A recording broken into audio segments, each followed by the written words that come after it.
My wife told me, "From now on, you will watch the kids, cook, clean, and I will enjoy my life." I said sure.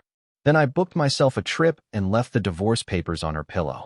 I, 34M, never thought my marriage would end because my wife decided she wanted to be single while still married. But here we are. I came home from work on a Tuesday evening to find my wife sprawling on the couch, scrolling through her phone with a glass of wine in her hand. Our 2 kids were running wild in the living room. Toys scattered everywhere like a tornado had hit. The kitchen sink was piled high with dishes from what looked like the entire week. I stood there holding my laptop bag, exhausted from back-to-back client meetings, and she didn't even look up. She announced without lifting her eyes from her screen that things were going to change around here. From now on, I would be handling the kids, doing all the cooking, taking care of the cleaning, and basically running the household. She was done with all of that. She told me she deserved to enjoy her life, and that she had been sacrificing too much for too long. I was going to step up and be a real partner. I stood there processing her words while our 6-year-old daughter tugged at my pants asking for dinner, and our 4-year-old son crashed his toy truck into the wall repeatedly. My wife finally looked up at me with this expression that seemed to dare me to argue. She said she was serious and that starting tomorrow, this was how things would be. She had already made plans with her friends for the weekend and would be gone from Friday evening through Sunday night. I asked her if we could talk about this properly. She waved her hand dismissively and said there was nothing to talk about. This was happening whether I liked it or not. She had apparently been thinking about this for months and had made up her mind. Then she got up, grabbed her wine, and walked to the bedroom, closing the door behind her.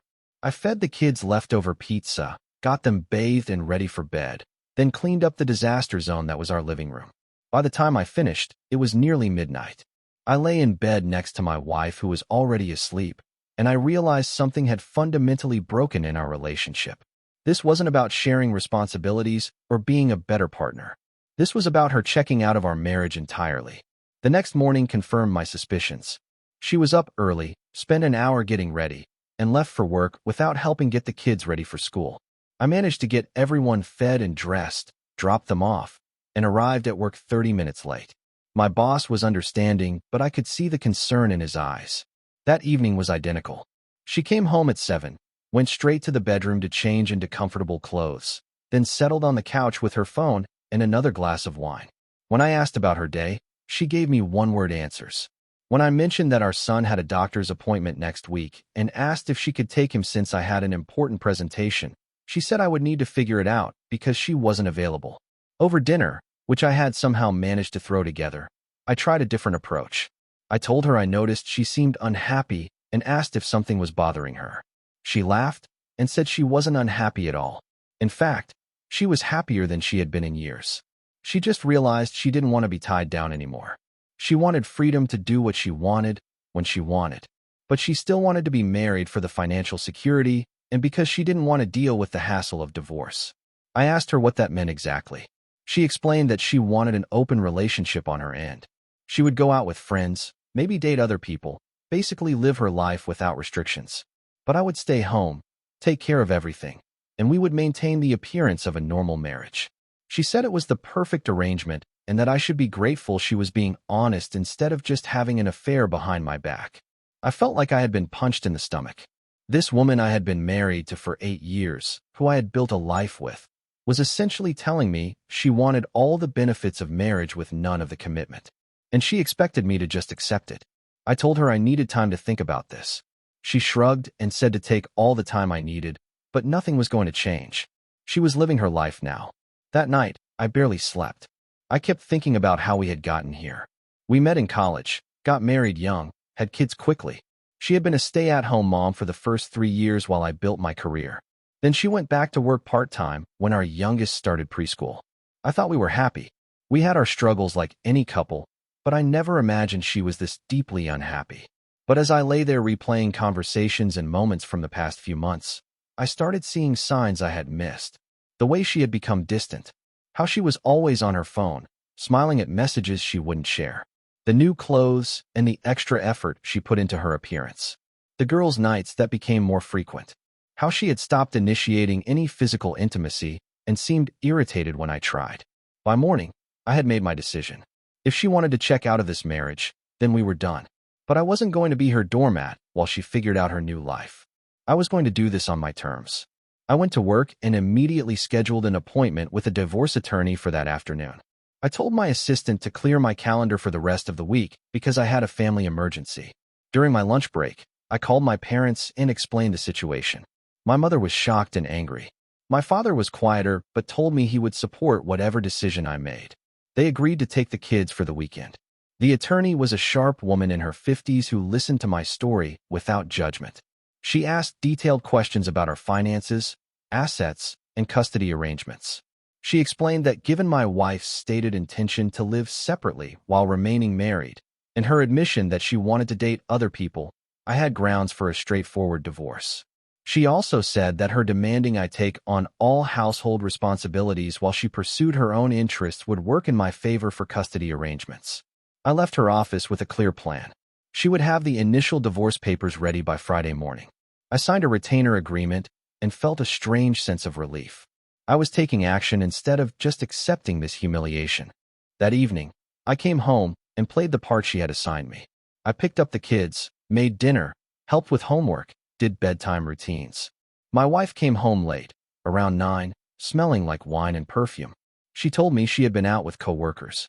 I just nodded and continued loading the dishwasher. On Wednesday, I started making arrangements. I found a beautiful cabin in the mountains, 3 hours away, available for a week starting Saturday. I booked it under my name. I called the kids' school and arranged for them to miss a few days the following week, explaining we had a family situation that required flexibility.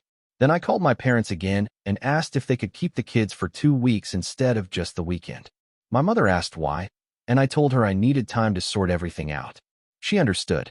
Thursday was my favorite day. I went about my routine, but there was a lightness to my step that my wife didn't notice. She was too busy texting someone and giggling at her phone during dinner. Our daughter asked her mother if she would come to her school play next week. My wife said she would try but couldn't promise anything because she had important plans. Our daughter's face fell, and I felt rage building in my chest. But I kept it contained. Just a couple more days. Friday morning arrived. I dropped the kids at school and went to the attorney's office to pick up the papers. She had done an excellent job. The divorce petition was clear and detailed.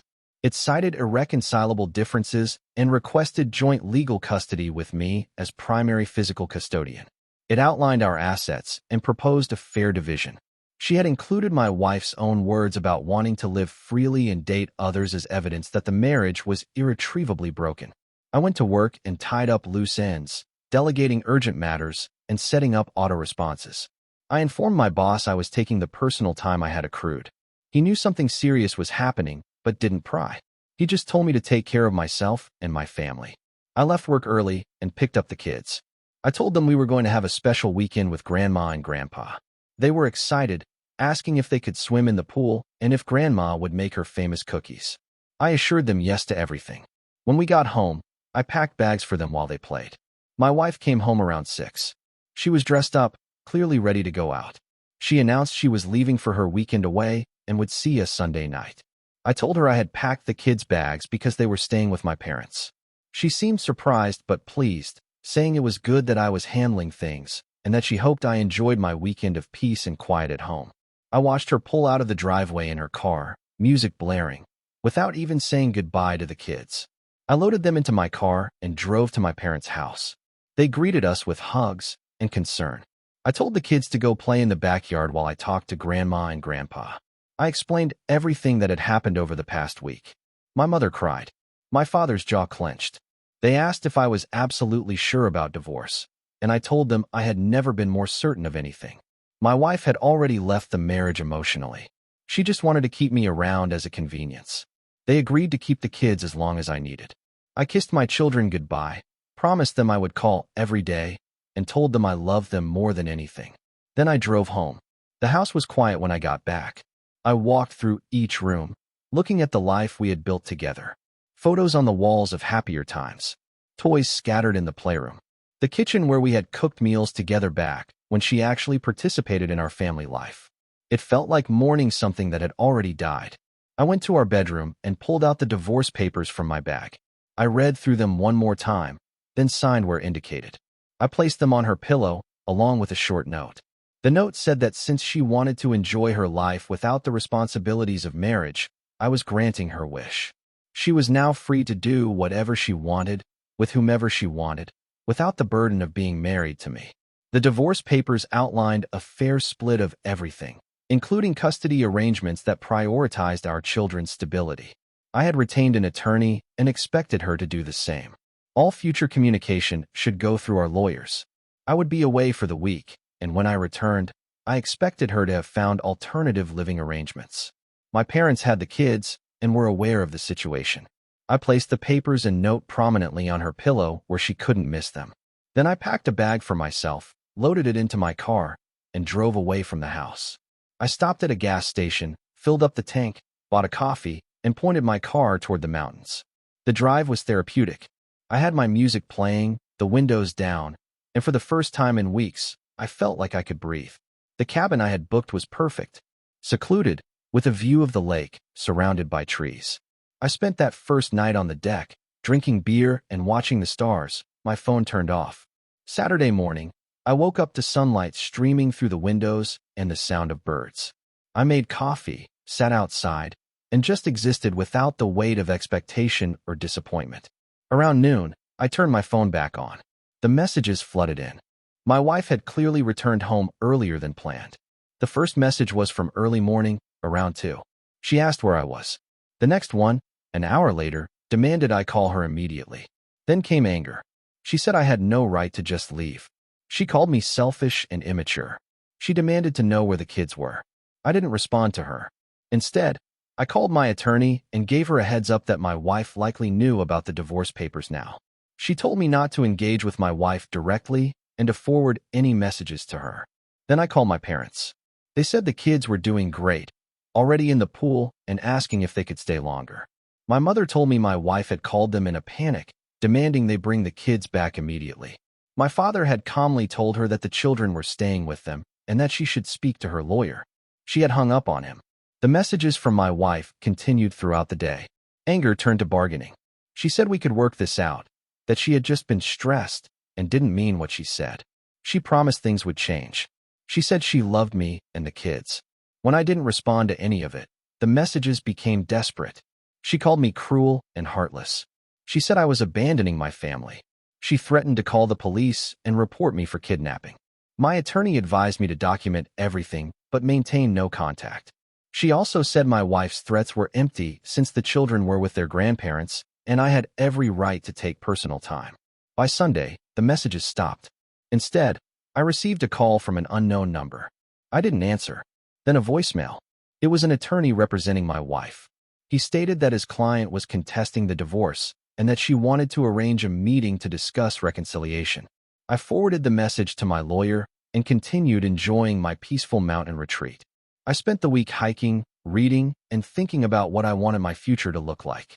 I realized how much of myself I had lost trying to keep my wife happy, how I had ignored my own needs and desires to maintain peace, how I had accepted breadcrumbs of affection and convinced myself it was enough. I thought about my kids and what kind of example I was setting for them. Did I want them to grow up thinking this was what marriage looked like? That one person could demand everything while giving nothing? That love meant accepting disrespect and abandonment?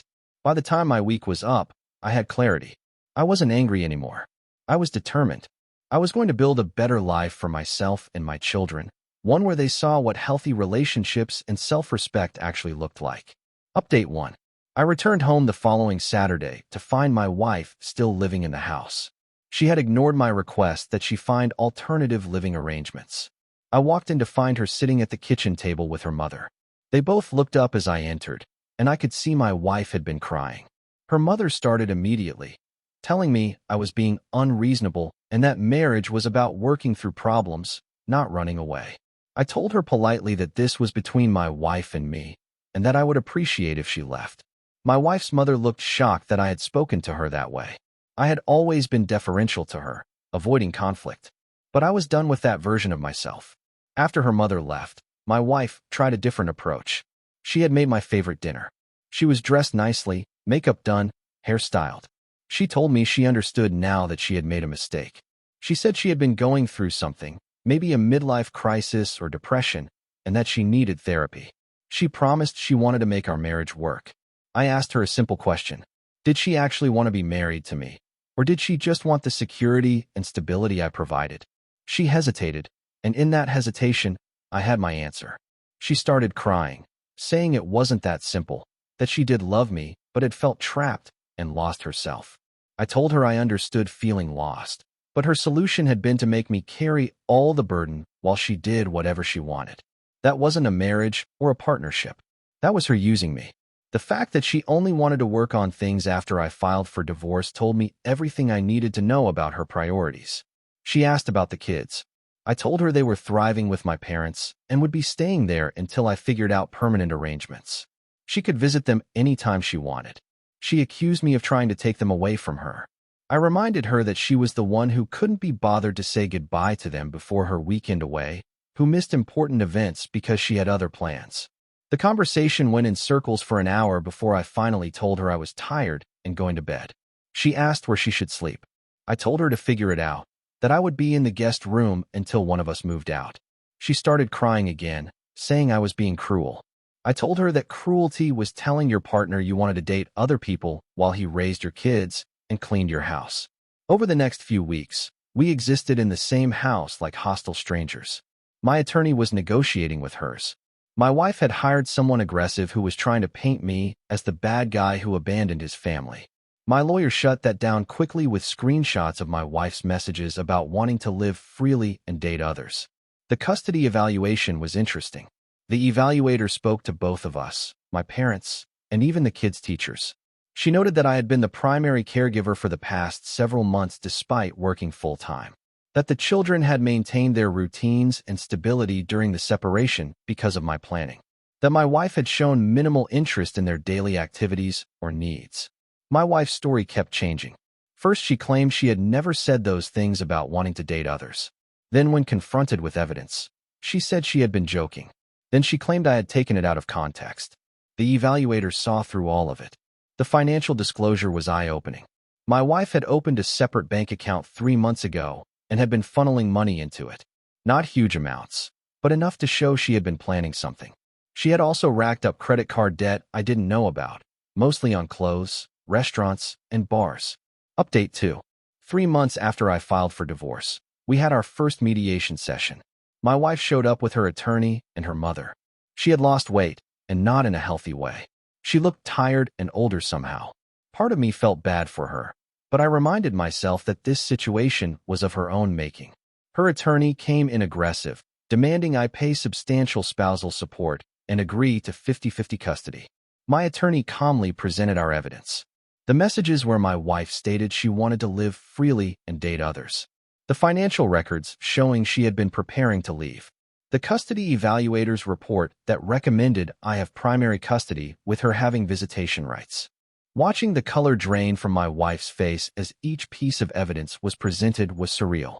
Her mother kept whispering to her, and her attorney's demeanor changed from aggressive to damage control. They asked for a break, and when we reconvened, their position had shifted dramatically. The negotiation took hours, but we reached an agreement. I would have primary physical custody with her getting the kids every other weekend and 1 evening per week. She would pay child support based on our income differential. We would split assets roughly down the middle, with me keeping the house by buying out her share. No spousal support for either party. We would share medical and educational expenses. My wife signed the agreement with shaking hands. Her mother was crying in the corner. As we left the building, my wife asked if we could talk privately. I agreed, though my attorney advised against it. We sat in my car in the parking lot. She told me she was sorry, that she had ruined everything, that she didn't know what she had been thinking. She asked if there was any chance, any possibility, that we could try again. She said she would do therapy, anything I wanted. I looked at this woman I had once loved so completely and felt only sadness. I told her the truth, that I didn't trust her anymore, that even if she had changed, I had changed too, that I deserved someone who wanted to be with me, not someone who only appreciated me once I was gone, that our kids deserved to see what healthy love looked like, and we couldn't give them that. She cried and said she understood, but that she regretted everything. I told her that regret was a good teacher and that I hoped she learned from this. Then I got out of the car and walked away.